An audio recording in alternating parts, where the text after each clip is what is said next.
A scream ripped through the arid stillness of the New Mexico film set, jagged and wild, slicing through the crew's exhaustion like a blade. Brad Pitt's voice, thick with fury and a grief so sharp it made their stomachs lurch, bellowed, "You think that's funny?"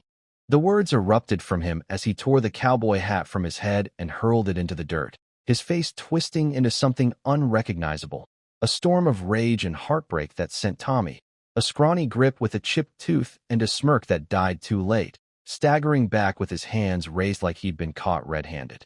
It had been one careless, cruel jab, Tommy's loud, mocking shout about Brad crying over a prop horse like it was his ex-wife, that sparked the explosion, and now the set was a live wire, buzzing with shock and dread as Brad stormed off, his boots pounding the ground, kicking up dust that stung their eyes and throats while the crew stood paralyzed, their sunburned faces gaping in disbelief.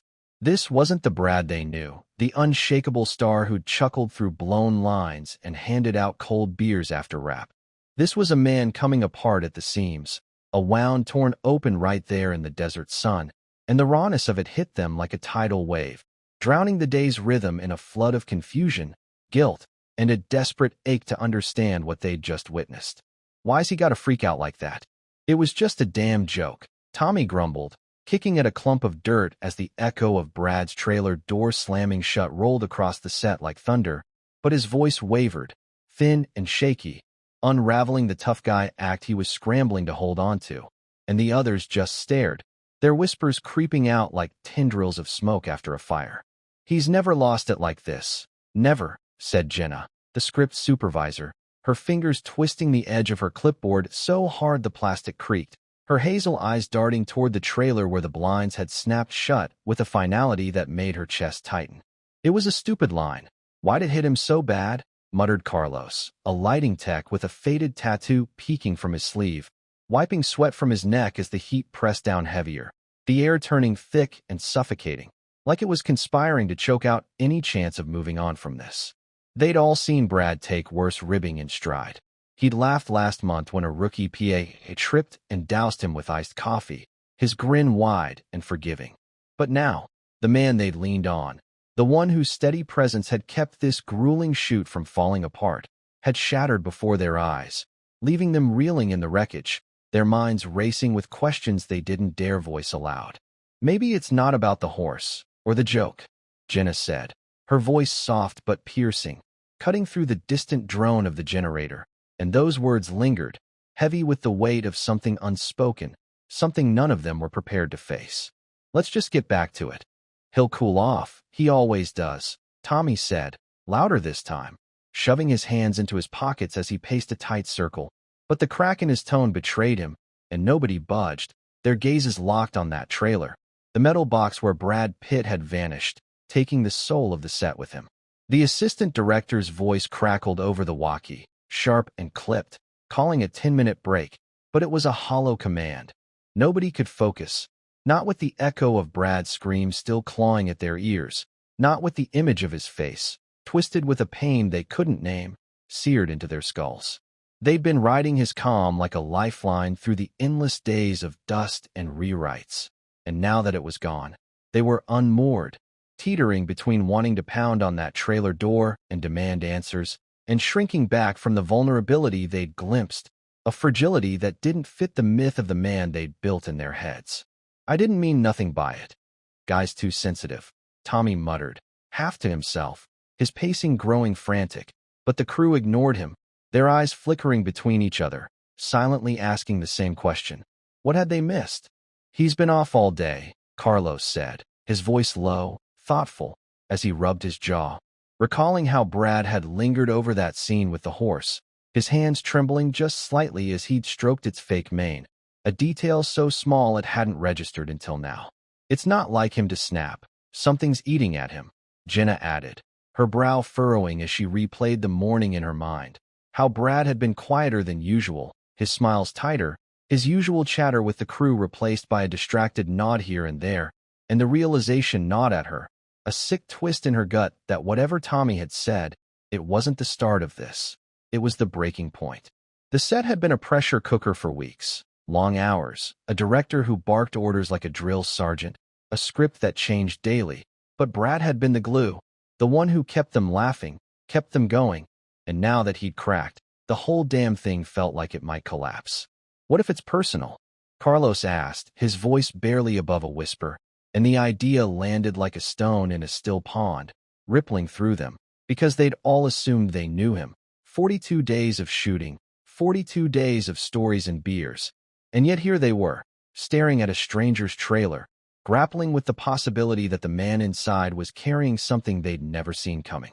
"He'll come out when he's ready," Jenna said, but it sounded more like a plea than a certainty, and as the minutes dragged on, the dust settling around them, the crew stood there, caught in the pull of a story that was only just beginning to unfold. The crew lingered in the oppressive heat, their boots scuffing the dirt as the echo of Brad Pitt's outburst faded into an uneasy hum. But the tension only thickened when the trailer door creaked open 10 minutes later, revealing not Brad, but his assistant, Marla, a wiry woman with sharp cheekbones and a no-nonsense stare that could cut through steel. She stepped out, her clipboard clutched tight, and scanned the gawking faces with a look that dared anyone to speak. Nobody did, not even Tommy, who'd gone pale, his usual swagger shriveled under her gaze as she marched straight toward him, her voice low and deliberate. "You've got no idea what you just stepped in, do you?" The question hung there, heavy and accusing, and Tommy opened his mouth to protest, but she cut him off, jabbing a finger toward his chest. "Save it. He's not coming back out there today, and you're the reason, so congratulations, genius." The crew shifted uncomfortably, their eyes bouncing between Marla's icy fury and Tommy's shrinking frame, because this wasn't just a diva tantrum. They could feel it, the weight of something bigger pressing down, something they'd all missed until it blew up in their faces. And now Marla was standing there, guarding whatever truth Brad had locked away, leaving them grasping at shadows. "What's that supposed to mean? I didn't do nothing. He's the one who lost it." Tommy snapped, his voice climbing an octave as he threw his hands up, but the bravado sounded forced, brittle, and Marla just tilted her head, her lips curling into a thin, bitter smile that sent a shiver through Jenna, who was clutching her clipboard like a shield. "You think this is about your little quip? You think he'd torch a whole day's shoot over a horse joke?" Marla said, her tone dripping with disdain as she stepped closer, forcing Tommy to take a step back, his heel catching on a cable that nearly sent him sprawling, an accident that might have been funny if the air weren't so thick with dread. She didn't wait for an answer, turning to the crew instead, her voice rising just enough to carry. "He's been carrying this shoot on his back. Every rewrite, every breakdown, every time one of you screws up, and you repay him by digging into something you don't understand." The words landed like a slap, and Carlos flinched, his hand pausing mid-swipe across his sweaty forehead, because they all knew she was right. Brad had been the one smoothing over the director's tantrums, improvising lines when the script fell apart, keeping them sane. But none of them had thought to ask why he'd been quieter lately, why his eyes had started lingering on the horizon like he was looking for an exit. "You're saying I broke him? That's on him. He's the big shot, not me." Tommy shot back, his face reddening as he jabbed a finger toward the trailer, but the accusation faltered when Marla laughed, a sharp, hollow sound that made the hairs on Jenna's neck stand up, and said, "Broke him? Kid, you couldn't break him if you tried. He's been holding it together longer than you've been alive, but you sure as hell found the one crack he couldn't patch." The crew exchanged glances, their unease deepening, because this wasn't about egos or thin skin. This was personal, raw, and Marla's words were peeling back layers they hadn't known existed, hinting at a pain Brad had buried so deep it took a dumb joke to unearth it. "So what's his deal then? Why's he hiding in there like a kicked dog?" Carlos asked, his voice tentative, almost apologetic, and Marla's eyes flickered with something softer. Regret, maybe, before she shook her head. "It's not my story to tell, but trust me, you'd feel like garbage if you knew." That shut them up, the implications sinking in, and for a moment, the only sound was the wind rattling the rigging, a lonely whine that matched the hollow ache spreading through the group. Then came the footsteps, slow, deliberate, crunching gravel behind them, and every head snapped around to see Brad emerging from the trailer, his face pale, his jaw clenched, but his eyes red-rimmed and glistening in a way that made Jenna's breath catch, because this wasn't anger anymore. This was something else, something fragile and unguarded that he hadn't meant for them to see. He stopped a few yards away, hands shoved deep in his pockets. And when he spoke, his voice was rough, unsteady. "Tommy, you don't know what you're talking about, but I shouldn't have yelled. I'm sorry for that." The apology stunned them, not just for its softness, but for the way it trembled, like he was fighting to get the words out, and Tommy blinked, his mouth working soundlessly before he mumbled, "Yeah, no big deal, man." But it was a big deal. Everyone could feel it, and Brad's gaze swept over them, lingering on each face as if he were searching for something, before he added, "I need a minute, okay? Just give me that." Nobody argued, not even Tommy, who nodded dumbly as Brad turned back toward the trailer, his shoulders slumping in a way that made him look smaller, older, and the crew stood there, grappling with the sudden shift from fury to this quiet, broken plea, their minds racing with questions they didn't know how to ask. "What the hell was that?" Carlos whispered, his voice barely audible as he stared after Brad, and Jenna shook her head, her throat tight. "I don't know, but it's not over. Whatever's going on, he's not done with it." Marla watched them, her expression unreadable now, and when she finally spoke, it was almost too quiet to hear. "You'll find out soon enough. Just don't push him, not now." The warning settled over them, heavy and final, and as the crew dispersed, their murmurs rising like a tide, Tommy lingered, kicking at the dirt again, his face a mix of defiance and guilt, muttering, "I didn't sign up for this crap." But he stayed, just like the rest of them, caught in the pull of a man they thought they knew, waiting for the next piece of a puzzle that was starting to feel dangerously real. The sun dipped lower, casting long shadows across the New Mexico set as the crew hovered in uneasy clusters, their voices a low buzz of speculation. But the air shifted again when the trailer door swung open, not with the slow creak of before, but with a sudden bang that made Jenna jump, her clipboard slipping from her hands and clattering to the ground.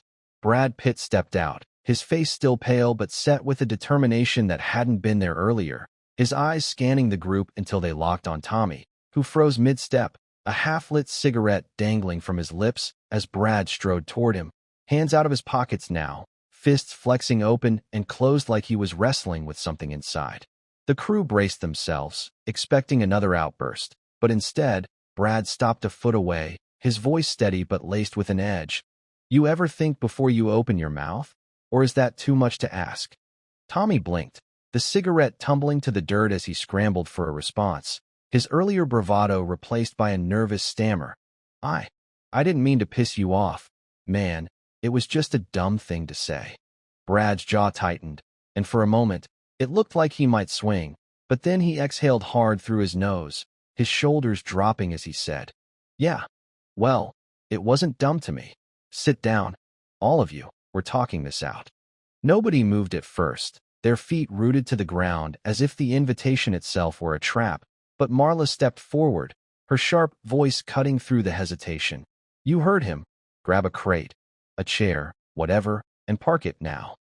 The crew shuffled, dragging equipment cases and overturned buckets into a rough circle, their eyes darting between Brad and Tommy, who slumped onto a crate with a scowl, muttering under his breath, "This is ridiculous. I'm not here for a therapy session." Brad ignored him, pulling a folding chair from beside the trailer and sitting heavily, his hands clasped between his knees as he leaned forward, looking at each of them in turn, his gaze heavy with something unspoken that made Carlos shift uncomfortably, his fingers tapping a restless rhythm on his thigh.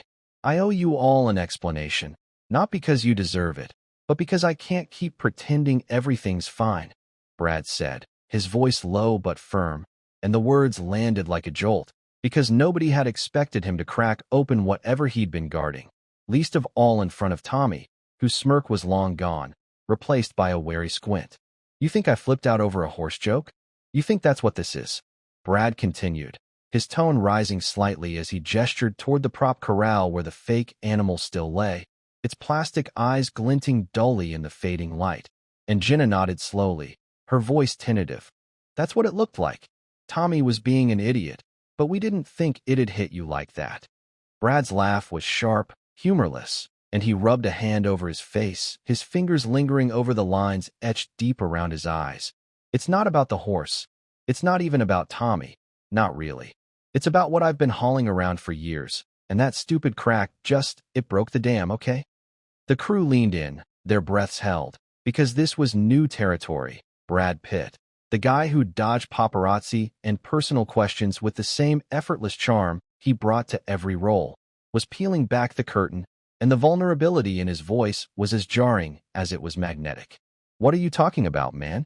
Carlos asked, his curiosity overriding his caution, and Brad's eyes flicked to him, then dropped to the ground, his next words coming slower, heavier. "My brother. He died 12 years ago, and I was there, and I couldn't do a damn thing about it."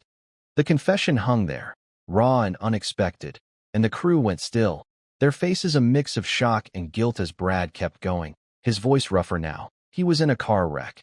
Drunk driver smashed into him, and I got there just as the paramedics were pulling him out, all twisted up, begging me to help, and I just stood there, useless, while he bled out." Tommy's mouth fell open, his cigarette forgotten in the dirt, and he managed a weak, "Jesus, man, I didn't know." But Brad waved it off, his hand trembling slightly. "You couldn't know.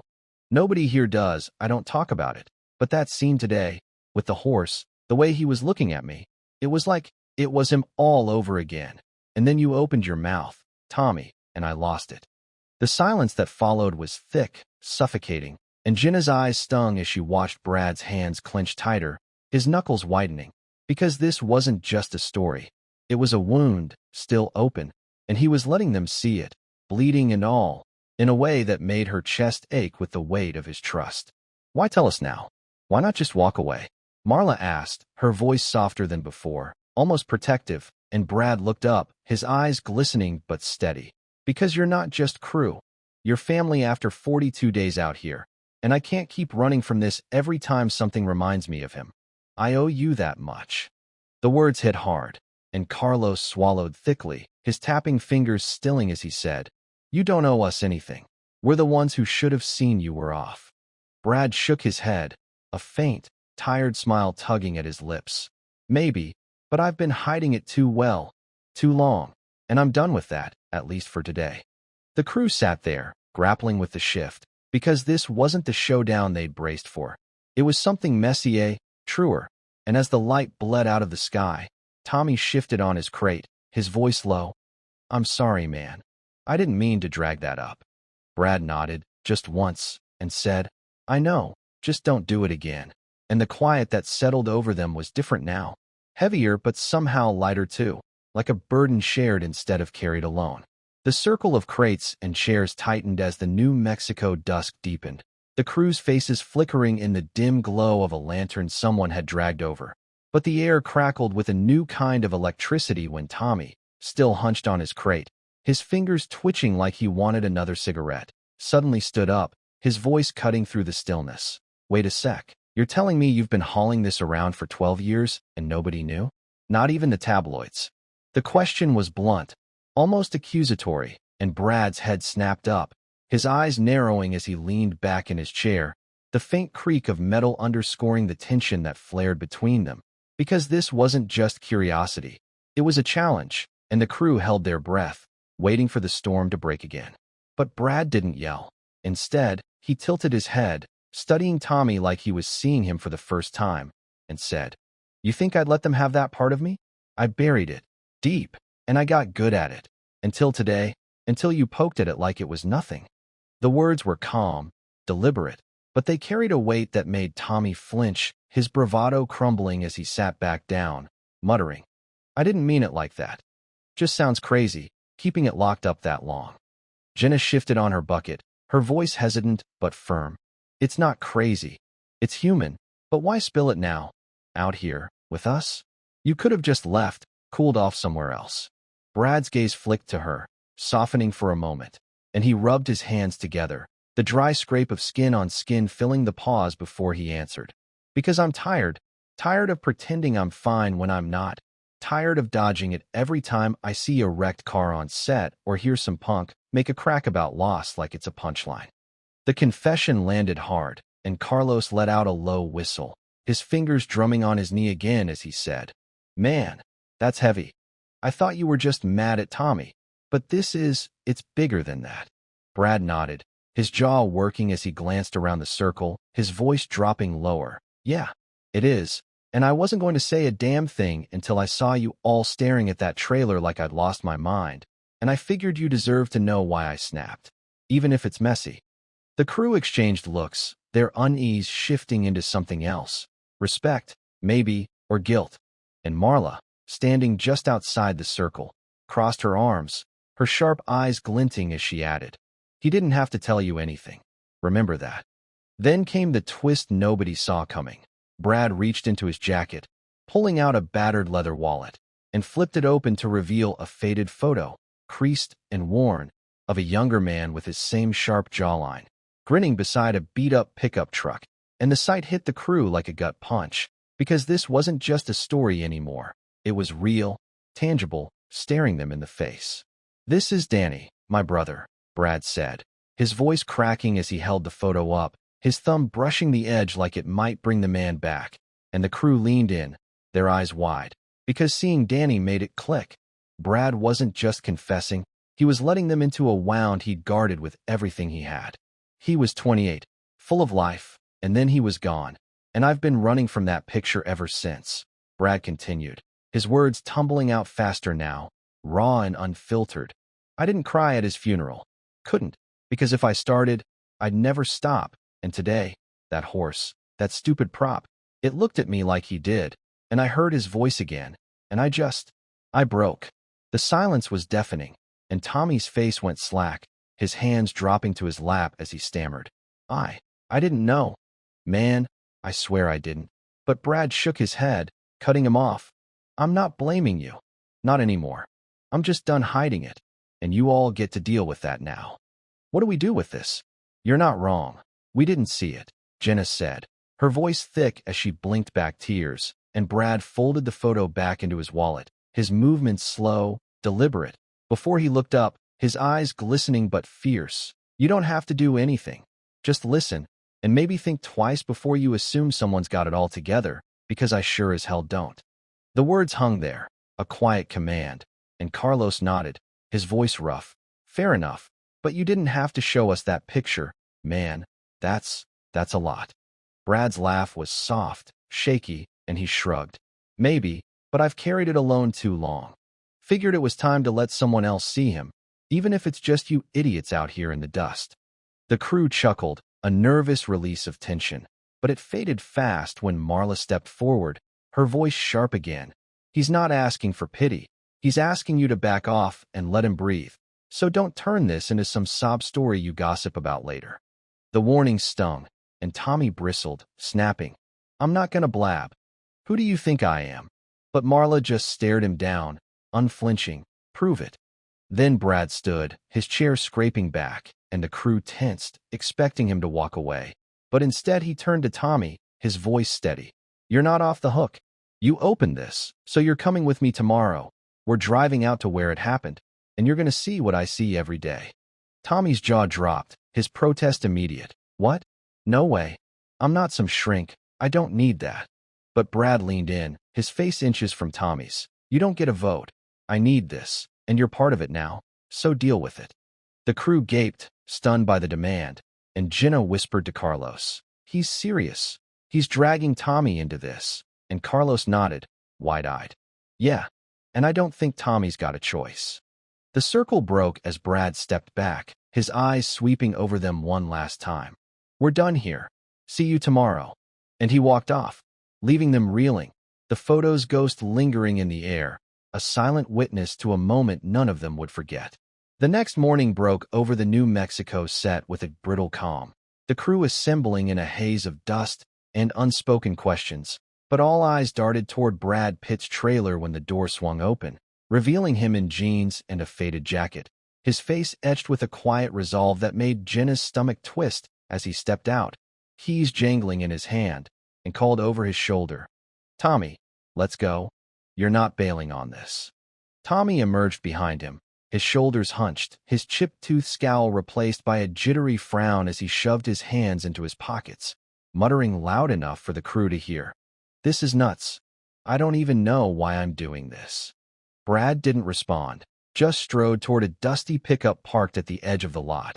and the crew watched, their murmurs rising as Tommy trailed after him, his steps dragging like a kid headed to detention, because nobody had expected this.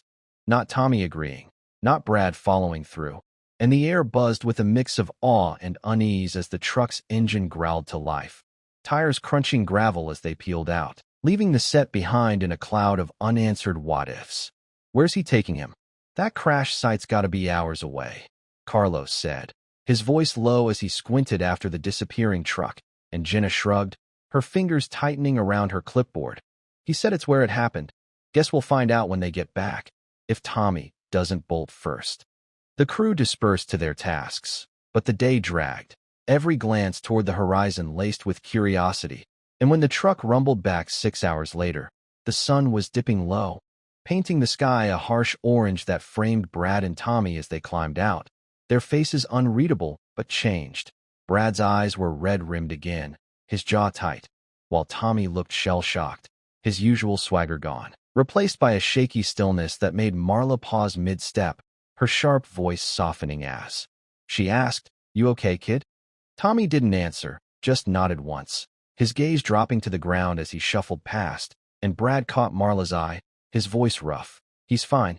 Just give him space. He saw enough today." The crew hovered, itching to ask, but the weight in Brad's tone kept them at bay, and Tommy's silence spoke louder than any rant ever could. "What did you do out there?"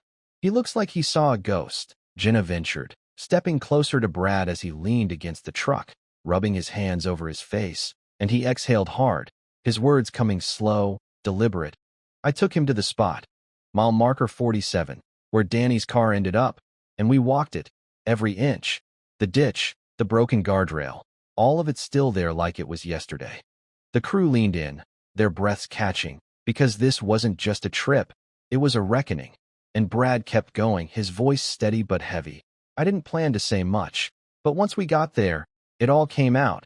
How I heard the sirens, how I ran 3 miles from my place to find him, how he grabbed my hand and begged me to stay, and I did, until he couldn't hold on anymore." Tommy, standing a few yards away, flinched at the words, his hands balling into fists, and Carlos whispered, "That's why you lost it yesterday." Tommy's joke hit that memory, and Brad nodded, his eyes distant. "Yeah, and I needed him to get it. Not just hear it, but feel it, so he'd stop acting like pain's a game." "Why me, though? Why drag me into that?" Tommy finally spoke, his voice cracking as he turned to face Brad, his face pale, but his eyes blazing, and Brad straightened, meeting his stare. "Because you started it.